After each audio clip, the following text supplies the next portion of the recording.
වයි සිනමා YouTube නාලිකාවෙන් අපි අද කතා කරන්න යන්නේ 2025 වර්ෂයේ රිලීස් වුණ ප්‍රදීප් රංගනාදන් සහ මමිතා රංගනයෙන් දායක වන කවුරුත් මේ දවස්වල කතා කරන ඩූඩ් මූවි එක ගැන.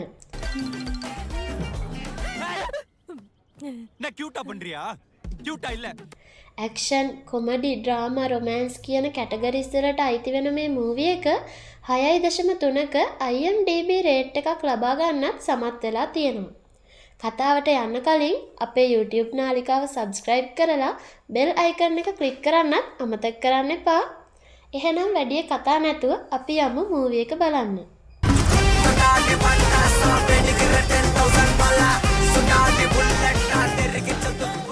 අපේ කතාවේ කතානායක එහෙමත් නැත්නම් අගන් කියන පිරිමි ළමයා තමන්ගේ පරණ පෙම්වතියගේ විවාහය සිදුවෙන ස්ථානයට ගිහිල්ලා එතන ලොකු කලබලයක් ඇති කරනවා.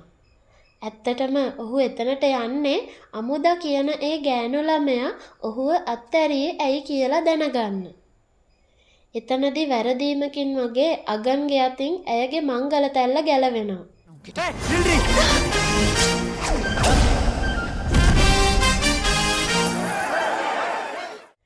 ඉතින් මේ නිසා අගන්ට මනමාලයාගෙන් ගුටි කන්නත් සිද්ධ වෙනවා.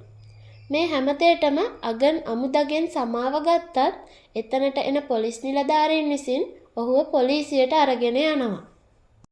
ඉතින් අපි බලමු මෙතනින් එහාට අගන්ට මොන වගේ දේවල් වලටද මූණ දෙන්න සිද්ධ වෙන්නේ කියලා. ඒ වගේම අගන්ට ආදරය කරන්න හොඳ ගෑනු ළමෙක් ලැබෙයිද කියලා. ඉතින් මේ හැමදේම දැනගන්න කතාවේ අවසානය වෙනකන් අපිත් එක්ක රැඳිලා ඉන්න කියලා හැමෝගෙම ආදරයෙන් ඉල්ලනවා. நீ அவனுக்கு அசிஸ்டன்ட் உதவாகறியா இனிமே எப்பெல்லாம் உனக்கு தம் அடிக்கும் போகுதோ அப்பெல்லாம் இந்த சாக்லேட் சாப்பிடு. அவளுக்கு ஒன்று பிடிச்சிருக்கா எப்போ கல்யாணம் வச்சுக்கலாம்.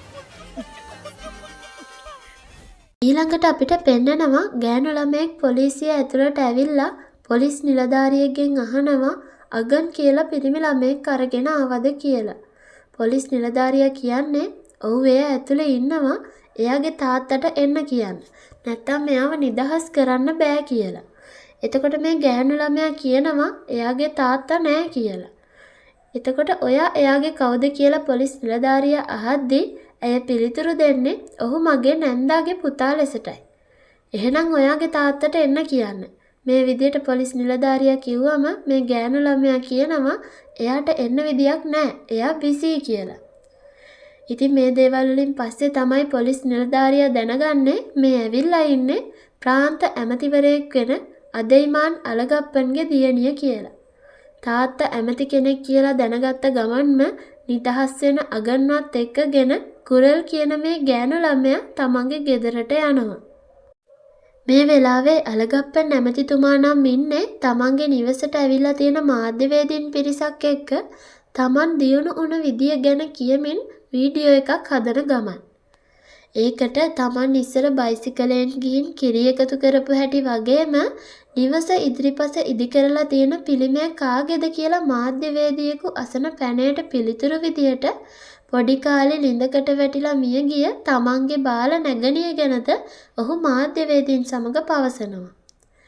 මේ වෙලාවේ මෙතනට එන තමන්ගේ දියණිය සහ අගන්ව දැකපු ඇමතිතුමා ඔවුන් ළඟට ගිහිල්ලා කමිසයක් නැතුව හිටපු අගන්ට තමන් ඇඳන් ඉන්න කමිසය ගලවලා අඳවනවා. ඉතින් මේ අලගප්පන් ඇමතිතුමා තමන්ගේ ලොකු නංගිගේ පුතා වුණ අගන්ට හරිම ආදරෙයි. අගන්ට මැකරෝනි පැකට් එකක් දීලා අම්මට මේක දෙන්න කියලා අගන්ව ගෙදර යවනවා. අගන් මොන විදිහේ දඟ වැඩක් කරලා ආවත් අගන්ට තියෙන ආදරේ නිසාම ගෙදර ගියාට පස්සේ අම්මා අගන්ට කෑම කවන්න නම් අමතක කරේ නැහැ. ඒ අතරේ මැකරෝනි පැකට් එක දකින අම්මා මේක දුන්නේ උඹගේ මාමද කියලා මැකරෝනි පැකට් එක එළියට විසි කරන ගමන් අහනවා. ඉතින් අපිට තේරෙනවා අගන්ගේ අම්මා නම් අගන්ගේ මාමට පොඩ්ඩක්වත් කැමති නෑ කියලා. ඊට පස්සේ අගන් යාළුවෙක් එක්ක බයික් එකේ යද්දී යාළුවා අගන්ට බනිනවා පරණ පෙම්වතියගේ විවාහයට ගිහිල්ලා ප්‍රශ්නයක් ඇති කරපු එක ගැන කියලා.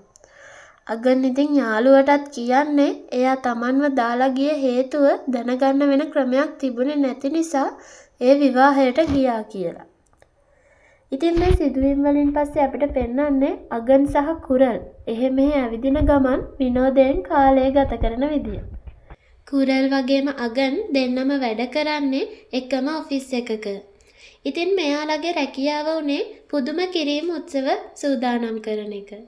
අපිට ඊළඟට පෙන්නනවා මේ දෙන්නා Tamanගේ කණ්ඩායම එක්ක දුම්රියේ ගමන් කරමින් ඉන්න අතරේ ඒ දුම්රිය මැදිරියේ ලයිට් එකපාරටම ඕෆ් වෙනවා. ආයෙත් ලයිට් එද්දී ඒ දුම්රිය මැදිරිය කුරල්ගේ අගන්ගේ ලස්සන පුංචි ෆොටෝස් වලින් වගේම ලස්සන සැරසිලි වලිනුත් සරසලා තියෙනවා. ඉතින් මේත් එක්කම කුරල් අගන්ට විවාහ යෝජනාවක් කරනවා. අගනුත් මේ යෝජනාව බාර ගන්න නිසා කුරල් Taman අරගෙන ආපු මුදුව අගන්ගේ අතේ පළඳනවා. ඊට පස්සේ අපිට පෙන්වන්නේ කුරල් අගන් දෙන්නත් එක්ක කෝපි එකක් බොන ගමන් පාරක් අයිනේ ඉන්න දර්ශනයක්. මේ වෙලාවේ අගන් කුරල්ට කියනවා ඔයාගේ යෝජනාව මම බාරගත්තේ එතන ගොඩක් කට්ටිය හිටපු නිසා. ඒත් මේක හරියන දෙයක් නෙවෙයි කියලා. මේ කතාව විහිළුවක් කියලා කුරල් හිතුවත් අගන් කියන්නේ ඔහුට කුරල් ගැන කිසිම ආදර හැඟීමක් නැහැ, යාළුකමක් විතරයි තියෙන්නේ කියලා. මේ කතාව නිසා ගොඩක් දුකටපත් වෙන කුරල්ව අගන් ගෙදරට ඇරලවනවා. ඒත් එක්කම හිත රිදුනනම් සමා වෙන්න කියලත් අගන් කුරල්ට කියනවා. ඒ අවස්ථාවේ කුරල් කියන්නේ ආයේ එයා ඔෆිස් එකට එන්නේ නැහැ කියලා. අගන් දිහා බලාගෙන එයාට තවත් ඉන්න බෑ කියලා එතනින් පිටත් වෙන කුරල් ආයෙත් හැරිලා අහනවා ඇත්තටම ඔයා මට ආදරේ නැද්ද කියලා. අගන් නෑ කියලා පිළිතුරු දෙද්දී අවසාන වතාවට මට ඔයාව බදා ගන්න පුළුවන්ද කියලා අහන කුරල් අගන්ව බදා ගන්නවා. Tamanගේ ආදරය ප්‍රතික්ෂේප වීමත් එක්ක දැනුණු දරුණු හිත් වේදනාව නිසාම ඊළඟ දවසේ උදෙන්ම කුරල් රටිනුත් පිටත් වෙලා යනවා. ඒත් අගන්ට නම් ඒ ගැන කිසිම ගාණක් නැහැ. සුපුරුදු විදියට ඔෆිස් එකට යන අගන්ට සිද්ධ වෙන්නේ කුරල්ව ප්‍රතික්ෂේප කිරීම ගැන ඔෆිස් එකේ යාළුවන්ගෙන් හොඳටම බැනුම් අහන්න. ඒත් අගන් ඒ කිසිම දෙයක් ගැන නොසිතාම සාමාන්‍ය විදියට Tamanගේ වැඩ කටයුතු ටික කරගෙන යනවා. ඊට පස්සේ අපිට පෙන්නනවා අගන් යාළුවෙකුත් එක්ක බයික් එකේ යන දර්ශනයක්. මේ අවස්ථාවේ බයික් එක පිටිපස්සෙන් පාරේ ඉන්න බල්ලෝ ටිකක් පන්නගෙන එනවා. මේ සිදුවීමත් සමගම අගන් සහ යාළුවා ඉදිරියෙන් යන ජීප් රථයක් නිසා අවාසනාවන්ත ලෙස අනතුරටපත් වෙනවා. ඉතින් මේ අනතුරින් විසි වෙලා ගිහිල්ලා බිම වැටිලා ඉන්න අගන්ට කුරල්ගේ මූණ මැවිලා පේනවා. මේ වෙලාවේ අගන්ගේ යාළුවා අගන්ව ඇහැරවන්න එනවා. අගන් අවදි වෙන්නේ මචං මම කුරල්ට ආදරෙයි කියාගෙන. ඒ වගේම අගන් යාළුවට කියනවා මම මැරෙන දවස වෙනකන්ම කුරල් එක්ක එකට ඉන්නවා කියලා. ඒ හැම සිදුවීමකටම මුල් වුණ බල්ලෝ ටිකටත් ස්තුති කරලා තමයි අගන් එතනින් පිටත් වෙන්නේ. ඉතින් අගන් ඊළඟට යන්නේ කුරල්ගේ ගෙදරට. ගිහින් තමන්ගේ මාමට කියනවා තමන් කුරල්ට ආදරය කරන බව. නමුත් මේ වෙද්දිත් අලගප්ප නැමැතිතුමා අගන් විසින් කුරල්ගේ ආදර යෝජනාව ප්‍රතික්ෂේප කරපු බව දැනගෙන තමයි ඉන්නේ.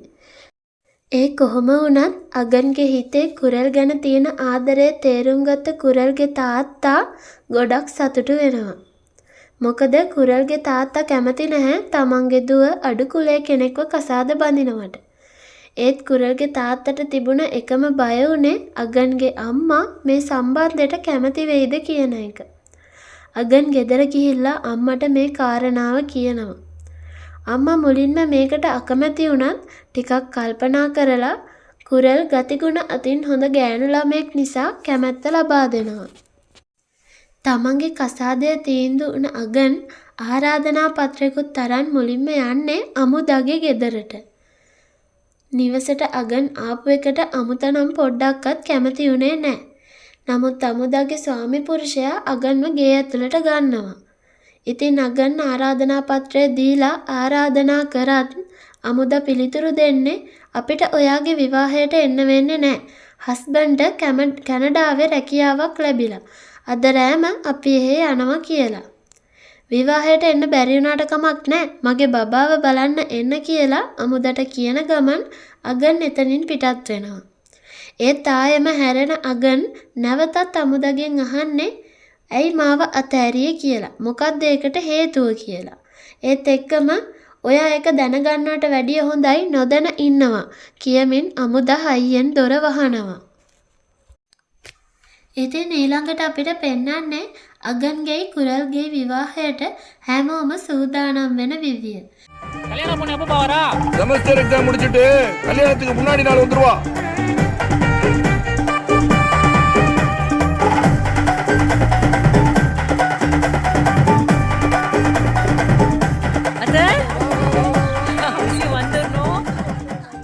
මේ අතරේ අගන්ගේ අම්මා අගන්ට කියනවා කුරල් රට ඉඳන් ඇවිල්ලා ඉන්නවා ගිහින් ඇයව බලලා එන්න කියලා.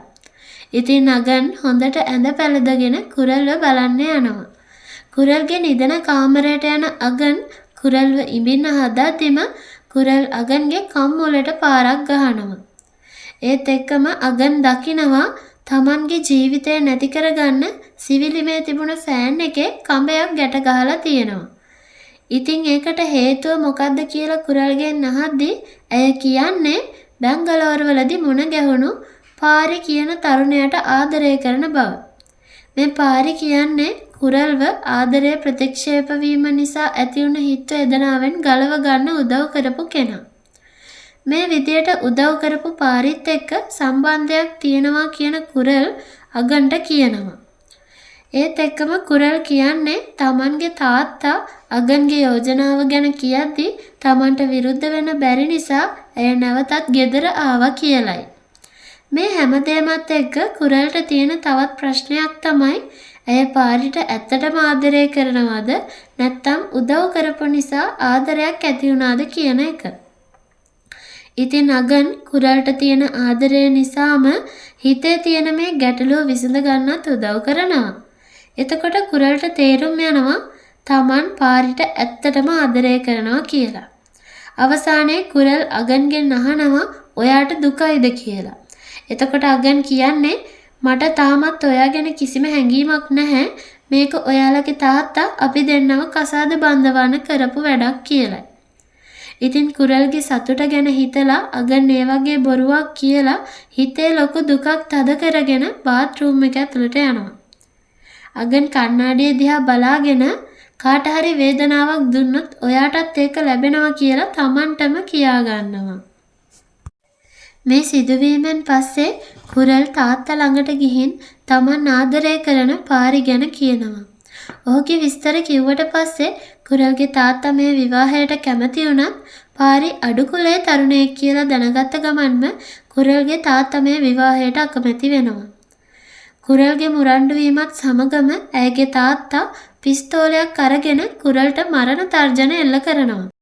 ඒත් සමගම ඔහු කියනවා හොඳින් ඉගෙනගත්ත තමන්ගේ බාල නැගණිය අඩුකුලේ පුද්ගලයෙක් එක්ක සම්බන්ධයක් පවත්වපු නිසා ඇයව ලිඳට තල්ලු කරලා මරපු බව. ඒ වගේම කුරල්වත් මරනවා කියලා ඔහු තර්ජනය කරනවා. මේ සිදුවීමත් සමගම එතනට පැමිණෙන අගන් පවසන්නේ ඔහු කුරල් සමග එකතු වී ප්‍රෑන්ක් වීඩියෝ එකක් කිරීමට මේ ආකාරයෙන් පැවසුවා කියලා. ඉතින් අසල තිබුණ මල් පෝච්චියක රඳවලා තිබුණ දුරකථනය තම මාමලට පෙන්වා අගන් කුරල්ව එතනින් බේර ගන්නවා. ඊළඟට අපිට පෙන්වන්නේ කුරල්ගේ සහ අගන්ගේ විවාහය සිදුවෙන ස්ථානය. අගන් කුරල් සහ අගන්ගේ යාළුවා රැඳී සිටින ස්ථානයට කුරල්ගේ පෙම්වතා වෙන පාරිත් පැමිණෙනවා. අගන් පාරිගෙන් අහනවා ඊළඟට අපි මොකද කරන්න කියලා. අපි කර්ණාටක ප්‍රාන්තයට යනවා. එහෙ මම අඳුරන ගජන් කියලා ඇමති කෙනෙක් ඉන්නවා. ඔහු අපිට උදව් කරයි යනුවෙන් පාරි පවසනවා. ඉන් අනතුරුව පාරි කුරල් අගන් සහ අගන්ගේ යාළුවා විවාහ උත්සවය පැවැත්වෙන ස්ථානයට යද්දී සිද්ධ වෙන දෙයට නම් පාරි හොඳටම බය වෙනවා. ගජන් නැමතිතුමා ඇවිල්ලා අලගප්පන් නැමතිතුමාට වැඳලා ආශිර්වාද ගන්නවා. ගජන් නැමතිතුමාගේ උදව්වෙන් පාරි හිතන කරන්න දේ බැරි බව පාරිට තේරුම් යනවා. ඒ විතරක් නෙවෙයි හැම ප්‍රාන්තයකම ඇමතිවරු මෙතනට එන නිසා මේ දෙන්නට කිසිම ප්‍රාන්තයක හැංගිලා ඉන්න බැරි වෙන බව තේරුම් යනවා. ඒ නිසාම කුරල් සහ පාරි අගන්ගෙන් උදව් ඉල්ලනවා. ඉතින් අගන් මේ දෙන්නට උදව් කරන්න හිතාගෙන මේ දෙන්නම වෙන රටකට යවන්න ලෑස්ති වෙද්දි පාරි කියන්නේ Tamanට පාස්පෝර්ට් එකක් නෑ කියලා. මේ කතාවට නම් අගන්ට හොඳටම කේන්ති යනවා. ඉතින් මේ නිසා අගන්ටයි කුරල්ටයි බොරුවට උනත් වනමාලයයි මනමාලි විදියට පෙනී ඉන්න සිද්ධ වෙනවා. එක පාරටම කුරල්ගේ තාත්තා කුරල්ගෙන් අහනවා අද රැට ඔයා ඔයාගේ බොයිෆ්‍රෙන්ඩ් එක්ක පැනලා යන්න නේද හදන්නේ කියලා. ඉතින් මේ කතාවට නම් කුරල් හොඳටම බය වෙනවා. ඉතින් තාත්තා නැවත කියන්නේ මම පොඩි විහිළුවක් කරේ කියලා. තාත්තා මෙතනින් ගියාට පස්සේ පාරි ඇවිත් අගන්ට කියනවා මේ වෙලාවේ කරන්න කිසිම දෙයක් නැහැ. ඔයාලා දෙන්න විවාහ වෙලා මාස 3කට පස්සේ නැවත දික්කසාද වෙන්න කියලා. ඒ වගේම ඔහු කියන්නේ මම ඒ වෙද්දි පාස්පෝර්ට් එකක් හදාගෙන හැමදේම ලෑස්ති කරගෙන ඉන්නම් කියලා. මේ කතාව අහලා කේන්ති ගිය අගන් විවාහ ශාලාවෙන් එළියට ගියත් ඔහු නැවතත් විවාහ මණ්ඩපයට එනවා. තමන්ගේ මාමගේ අතින් කුරල්ගේ ජීවිතය නැති වෙනවා බලන්න අකමැති නිසාම අගන් කුරල්ව කසාද බඳිනවා. ඉතින් මේ විවාහයෙන් පස්සේ අලගප්ප නැමැතිතුමා අලුත් ජෝඩුවට අලුත් නිවසක් තෑගි කරන ගමන් කියන කතාවට නම් අගන් කුරල් දෙන්නම ටිකක් කලබල වෙනවා. අලගප්ප නැමැතිතුමා කියන විදියට මේ නිවස තෑගි දෙන්නේ අගන් සහ කුරල්ගේ දරුවට. ඒ කියන්නේ අලගප්ප නැමැතිතුමාගේ මොනුබුරාට. කුරල්ගේ තාත්තගේ නික්ම යාමත් එක්ක පාරි එතනට එන්නේ තමන් අලුතෙන් හදාගත්ත පාස්පෝර්ට් එකත් අරගෙන. ඉතින් ඊට පස්සේ අගන් පාරි කුරල් යන තුන්දෙනා යනවා තායිලන්තයට යන්න ටිකට් පත් වෙන් කරව ගන්න. ඒත් අනුග්‍රාහකයෙක් නැතුව එහෙට යන්න බැරි බව විදෙස් සේවා කාර්යාලයෙන් පවසනවා. ඒත් එක්කම අගන්ට කැනඩාවේ ඉන්න අමුදව සිහියට නැගෙනවා. ඉතින් අගන් අමුදට කතා කරලා මේ විස්තරය කිව්වම අමුදගේ ස්වාමි පුරුෂයා පාරිට වගේම කුරල්ට උදව් කරන්න කැමති වෙනවා. ඔහු කියන්නේ මාස 3ක් ඇතුළත ඔවුන්ව කැනඩාවට ගෙන ගන්න පුළුවන් කියලා. මේ සිදුවීමෙන් පස්සේ අපිට පෙන්වන්නේ මාස 3කින් පස්සේ සිදුවෙන සිදුවීම්. ඉතින් ඊට පස්සේ මේ තුන්දෙනා වීසා ගන්න කාර්යාලයට යනවා. වීසා ලැබෙන්නේ පාරිට විතරයි. මොකද ඒ වෙද්දිත් කුරල් මාස 2ක ගැබිනියක්. මෙඩිකල් රිපෝට් එක කෙලින්ම වීසා කාර්යාලයට ආපු නිසා කුරලුත් කාර්යාලයෙන් තමයි මේ බව දැනගන්නේ. මේ බව අයදුම් පත්‍රවල සඳහන් නොකළ නිසා කුරල්ට වීසා ලැබෙන්නේ නැහැ. ඒ වගේම මාස 4ක් යනකන් නැවත කුරල්ට වීසා අයදුම් කරන්නත් බෑ. ඉතින් මේ වෙලාවේ අගන් කියනවා ගබ්සාවක් කරමු කියලා. වෛද්‍යවරයෙක් ළඟට යන අගන්ටයි කුරල්ටයි වෛද්‍යවරිය පවසන්නේ ගබ්සාවක් සිදු කළහොත් නැවත පිළිසිඳ ගැනීමට ඇති හැකියාව 90%කින්ම අඩු වෙලා යනවා කියලා. මේ නිසා නැවතත් අගන් තම තීරණය වෙනස් කරන අතර කුරල් ගබ්සාව සිදු කිරීමට කැමැත්ත පළ කරනවා. මෙය වළක්ව ගන්න අගන් මාමට දුරකථන ඇමතුමක් අරගෙන කියනවා කුරල් ගැබ්ගෙන ඉන්නවා කියලා.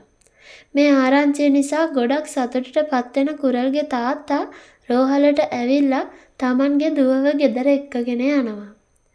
ඉතින් කුරල්ට රැජිනකට වගේ තමයි මේ දවස්වල සැලකිලි ලැබෙන්නේ. තාත්තා කෙනෙක් වෙන්න යන අගන්ට සුබ පතන්න එන යාළුවට අගන් කියනවා දරුවගේ තාත්තා පාරි කියලා. ඒ වගේම මේ කසාදය බොරු එකක් කියලාත් කියනවා. ඒ වෙලාවේ යාළුවා අගන්ගෙන් අහන්නේ ඇයි උඹ කුරල්ට ආදරය කරලත් උඹටම මේ වගේ බොරුවක් කරගන්නේ කියලා. ඉතින් අගන් මේ හැම දෙයක්ම කරන්නේ කුරල්ට තියෙන ආදරය නිසාමයි. ඊට පස්සේ අපිට පෙන්වන්නේ තවත් මාස 6කට පසු සිදුවීමක්. කුරල්ට ප්‍රසූත වේදනාව ඇති වෙලා ඇයව රෝහල්ගත කරනවා. කුරල්ගේ තාත්තා අගන්ගේ අම්මා වගේම තවත් නෑදෑයන් පිරිසක් රෝහලට ඇවිල්ලා ඉන්නවා. අලුත උපන් බිරිඳව බලන්න. මෙතනට එන නර්ස් කෙනෙක් අහනවා කුරල්ගේ සැමියා කවුද කියලා. අගන් ඒකට පිළිතුරු දෙන්නේ නැහැ. නැවත නර්ස් අහනවා බබාගේ තාත්තා කවුද කියලා.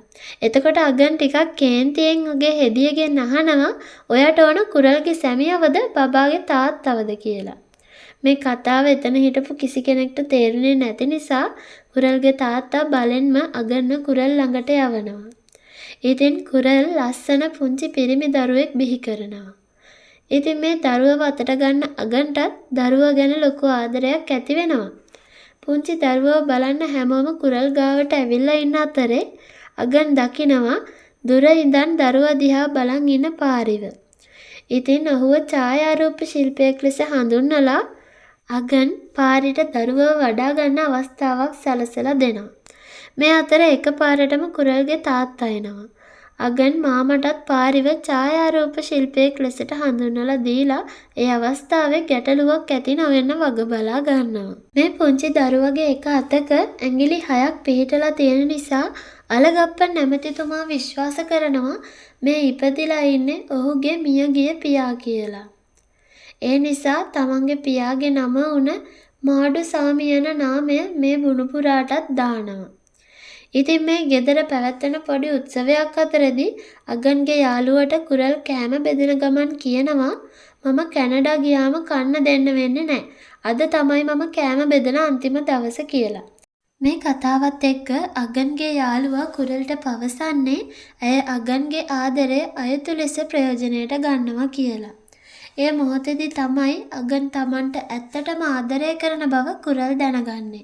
ඉතින් කුරල් මේකට ගොඩක් දුක් වෙනවා. ඊළඟට අපිට පෙන්වන්නේ අගන් කුරල් සහ දරුවා එයාපෝට් එකට යන දර්ශනය. කුරල් අගන්ගෙන් අහනවා ඔයා මට ආදරය කරන්නේ නෑ කිව්වේ බොරුවට නේද කියලා. ඒ දේවල් දැන් වැඩක් නෑ. ඔයා කැනඩාවට ගිහින් සතුටින් ඉන්න කියන ගමන් අගන් පාස්පෝර්ට් සහ ටිකට් පත් කුරල්ට ලබා දෙනවා. කුරල් ඒක අරගෙන හුළඟේ පා කරලා යවනවා. ඒකට හොඳටම කේන්ති ගිය අගන් අහනවා ඇයි එහෙම කරේ කියලා. එතකොට කුරල් පිළිතුරු දෙනවා මම ඔයාට ගැළපෙන කෙනෙක් හොයලා ලැබෙනකම් කැනඩාවට යන්නේ නෑ කියලා. මේ කතාව කියලා ඉවර වෙද්දිම කුරල්ට අගන්ගෙන් කම්මුල් පාරක් ලැබෙනවා. ඒ වගේම අගන් කියනවා ඔයා ඇරුණම මම වෙන කාටවත් ආදරය කරන්නේ නෑ කියලා. ඒ වෙලාවේ අඬන්න පටන් ගන්න අගන්ට කුරල් හරිම ආදරෙන් තේරුම් කරලා දෙනවා මේ හැමදේම සිද්ධ වෙන්නේ අපේ ඉරණමට අනුව කියලා.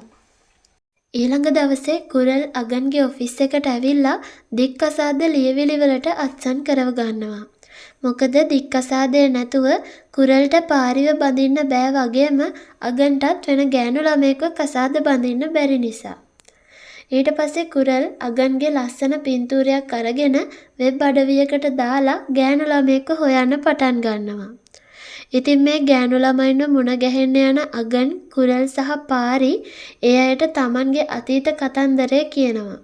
ඉතින් මේ දේවල් කිව්වට පස්සේ මේ තුන්දෙනාට ඒ ගෑනු ළමයින්ගෙන් හොඳටම බැනුම් අහන්න තමයි සිද්ධ වුනේ. ඉතින් මේ හැම දෙයකටම පස්සේ එක ගෑනු ළමයෙක් අගන්ට කැමති වෙනවා. ඒ වෙන කවුරුත් නෙවෙයි කුරල්ගේ එකම නංගි. අගනුත් ඉතින් ඇයට කැමති වෙනවා. මේ හැමදේම හොඳින් සිද්ධ වුණ නිසා කුරල් සතුටින් කැනඩාවට යන්න සූදානම් වෙනවා. ඉතින් මේ අතරේ දික්කසාදය ගැන ආරංචි වීමත් එක්ක අලගප්ප නැමැතිතුමාට ගොඩක් කේන්ති යනවා. ඒ වෙනකොටත් ඔහු ඉන්නේ හෘද රෝගයක් හේතුවෙන් වෛද්‍යවරයෙක් ඔහුව පරීක්ෂා කරන අවස්ථාවක. කුරල්ට කැනඩා යන්න කලින් තමන්ගේ තාත්තව බලන්න ඕනේ කියලා දරුවත් එක්කගෙන අලගප්ප නැමැතිතුමාගේ නිවසට යනවා. මේ අවස්ථාවේ ඔහු කුරල්ට දික්කසාද ලියවිලි ටික දීලා අහනවා ඇයි මෙහෙම කරේ කියලා. ඒ වගේම ඒ අවස්ථාවේ ඔහු කුරල්ව මරන්න තැත් කරනවා. මෙතනට පැමිණෙන අගන් කියනවා ඒවා ඉල්ලුම් කරේ ඔහුගේ උවමනාවට කියලා. එයට හේතුව විදියට ඔහු කියන්නේ මුල් කාලයේ වගේ ඇය ගැන හැඟීමක් දැන් ඔහුට නෑ කියලා. මේ කතාවත් එක්ක අලගප්ප නැමැතිතුමාට ගොඩක් කේන්ති යනවා. ඉතින් ඒ නිසාවෙන් අගන්ට හොඳටම පහර දෙනවා. ඉතින් මේ සිදුවීම පොඩි ළමයෙක් දුවගෙන ගිහිල්ලා අගන්ගේ අම්මට කියනවා. අලගප්පන්ගේ නිවසට පැමිණෙන අගන්ගේ අම්මා බිම වැටිලා ඉන්න අගන්ව නැගිට්ටවලා කියනවා මගේ පුතා හැම දෙයක් කරන්න නැතුව ඇති කියලා. නමුත් අගන් කියනවා ඔහු තමයි ඒ දේ කරේ කියලා. ඉතින් ඊට පස්සේ කාමරේ අඬමින් ඉන්න කුරල්ට තාත්තා කියනවා මං ඔයාට හොඳ කෙනෙක් හොයලා විවාහ කරලා දෙන්නම් කියලා. ඒ වෙලාවේ Tamanගේ බොරු විවාහය, දික්කසාදය, දරුවගේ ඇත්තම තාත්තා වෙන පාරි ගැන වගේම ඔවුන් කැනඩාවට යන්න හදන ගමන ගැනත් හැම විස්තරයක්ම කුරල් Tamanගේ තාත්තට කියනවා. ඉතින් මේක නිසා ගොඩක් කෝපයට පත් වුණ තාත්තා ඇයව මරන්න උත්සාහ කරනවා. මේ අතරේ ඇමතිතුමාගේ මැරයෝ අගන්ට පහර දීලා මරන්න තැත් කරනවා. මැරෙන්න ඕනේ උඹ නෙවෙයි අඩු කුලේ එකෙක්ට ඉපදුණු එකා කියමින් කුරල්ගේ තාත්තා පුංචි දරුවවත් අරගෙන වාහනෙන් පිටත් වෙලා යනවා. කුරල් මේ ගැන අගන්ට කිව්වම අගන් යාළුවා එක්ක ඔහුව හොයාගෙන යනවා. මේ අතරේ අලගප්පන් අර පුංචි දරුවව වෙඩි තියලා මරන්න තමයි ලෑස්ති වෙන්නේ. ඒ වුණත් එකපාරටම එන heart attack එකක් නිසා ඔහුව බිමට ඇදගෙන වැටෙනවා. කොහොම හරි රෝහලට ගෙනල්ලා සුව අතටපත් වුණ අලගප්පන්ට වෛද්‍යවරයා කියන්නේ ඔහුගේ ජීවිතය බේරුනේ මේ පුංචි දරුවා පාරට ඇවිත් අඬපු නිසා කියලා. නමුත් මේ කතාව අගන් බොරුවට ගොතපු කතාවක්. මේ කතාව නිසා අලගප්පන්ට තමන්ගේ මුණුබුරා ගැන ලොකු සෙනෙහසක් වගේම තමන් කරපු දේවල් ගැන ලොකු කලකිරීමක් ඇති වෙනවා. ඒක දැකපු අගන් අලගප්පන්ට සිහිය එන්න කලින් එතනින් පිටත් වෙන්න හදපු කුරල් සහ පාරි සමග ඉන්න පුංචි දරුවවත් අරගෙන ගිහිල්ලා අලගප්පන්ගේ අතට දෙනවා. ඒ වගේම අගන් තමන්ගේ මාමට කියනවා ඔහු කරපු මිනිමැරුම පිළිගන්න කියලා. ඉතින් තමන් කරපු දේවල් වැරදි කියලා තේරුම් ගත්ත අලගප්පන් පාරිව තමන්ගේ බෑනා විදියට පිළිගන්නවා වගේම තමන්ගේ නැගණියව මරපු නිසා බන්ධනාගාරගත වෙනවා. මේ හැමදේම ඒ විදියට අවසන් වෙද්දී කුරල්ගේ නංගි අගන්ට ඇයගේ සහ අගන්ගේ ඡායාරූපයක් එවලා විවාහ යෝජනාවක් කරනවා. ඉතින් අගන් ඒ යෝජනාවට කැමති වෙනවා. ආදරවන්තයෙක් විදිහට නැති වුණත් යාළුවෙක් විදිහට හරි තමන්ට හැම දෙයකදීම උදව් කරපු අගන්ට හොඳ ආදරවන්තියක් ලැබුණ නිසා කුරල්ටත් ගොඩක් සතුටු හිතෙනවා. ඉතින් යාළුකමයි ආදරයයි අතරේ දෝලණය වුණ මේ සිනමා සිත්තම මෙන්න මේ විදිහට තමයි අවසන් වෙන්නේ. නැවතත් ඉතින් මේ වගේ ලස්සන මූවි එකක් අරගෙන අපි එනකල් ඔයාලා හැමෝම පරිස්සමෙන්